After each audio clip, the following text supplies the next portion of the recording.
Is your mind just a complex computer made of meat? Or is it something more? In this episode, we'll dive headfirst into one of philosophy's greatest puzzles: mind-body dualism. We'll journey from Descartes' famous "I think, therefore I am" to modern neuroscience, exploring the profound, funny, and sometimes spooky connection between our inner world of thoughts and feelings and the physical brain that houses them. Now get ready to question everything you think you know about who and what you really are. I'm Danny, and this is a new episode of Thinking Out Loud from English Plus Podcast.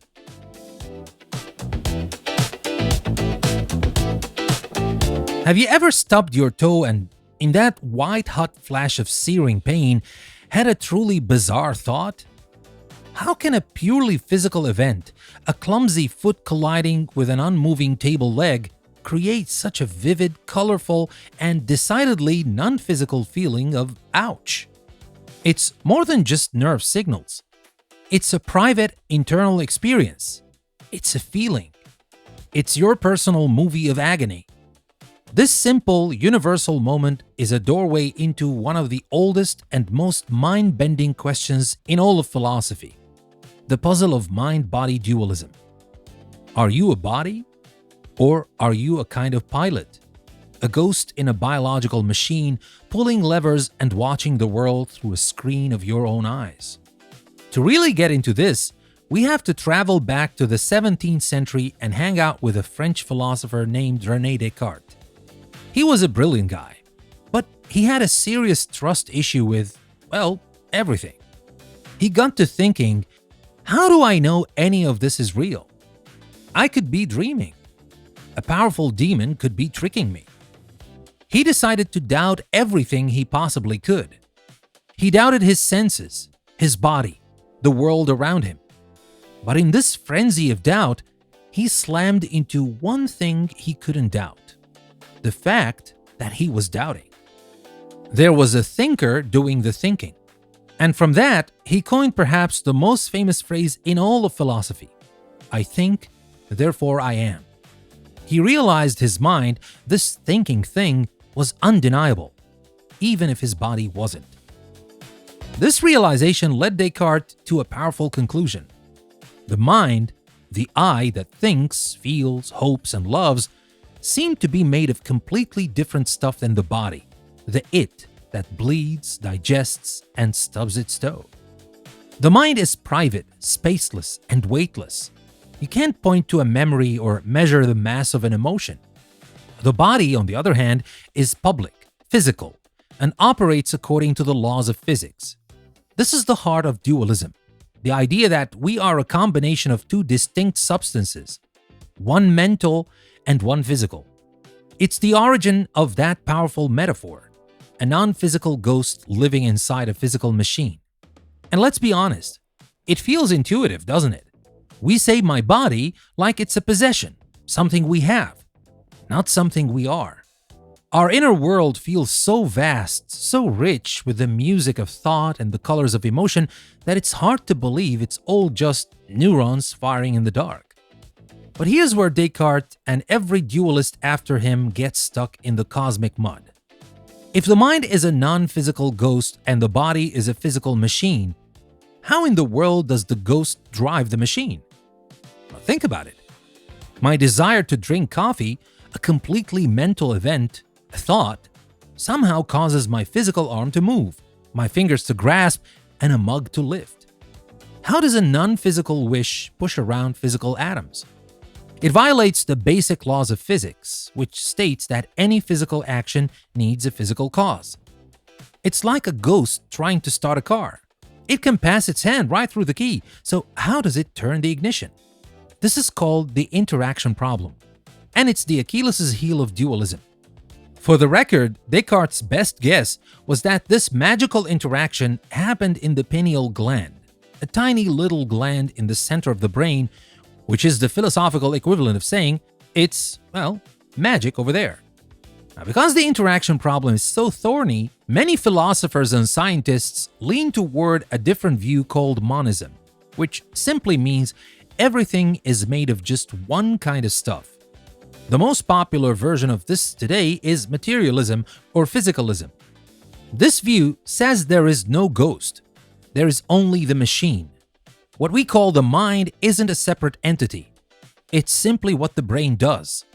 Your thoughts, your consciousness, your feeling of being you, it's all the result of an incredibly complex network of about 86 billion neurons firing in specific patterns.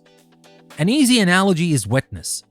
You can't find wetness in a single H2O molecule, but get enough of them together under the right conditions and the property of wetness emerges.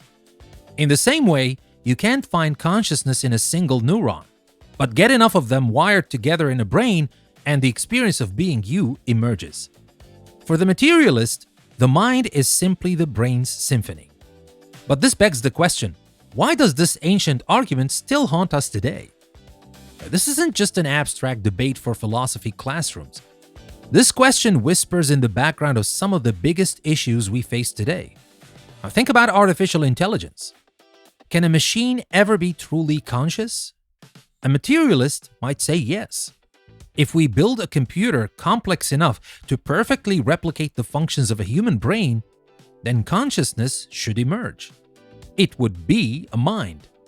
A dualist would say no. You can build a perfect machine, but you can't install the ghost. It will only ever be a clever simulation of consciousness with no actual inner experience. There's no one home. Or think about medicine. The placebo effect is a stunning real-world example of the mind-body puzzle. How can a mere belief, a purely mental state that a sugar pill is medicine, cause real, measurable physical healing in the body? And on the flip side, we know that mental states like stress and anxiety can create very real physical illnesses. This two-way street of influence keeps the dualist perspective alive and kicking.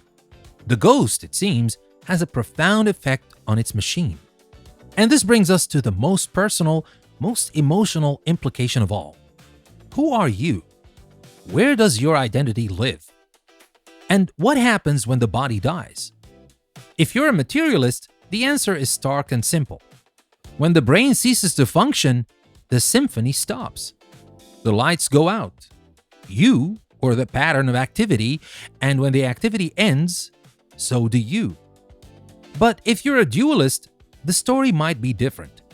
If you are the ghost, then the death of the machine doesn't necessarily mean the death of its pilot.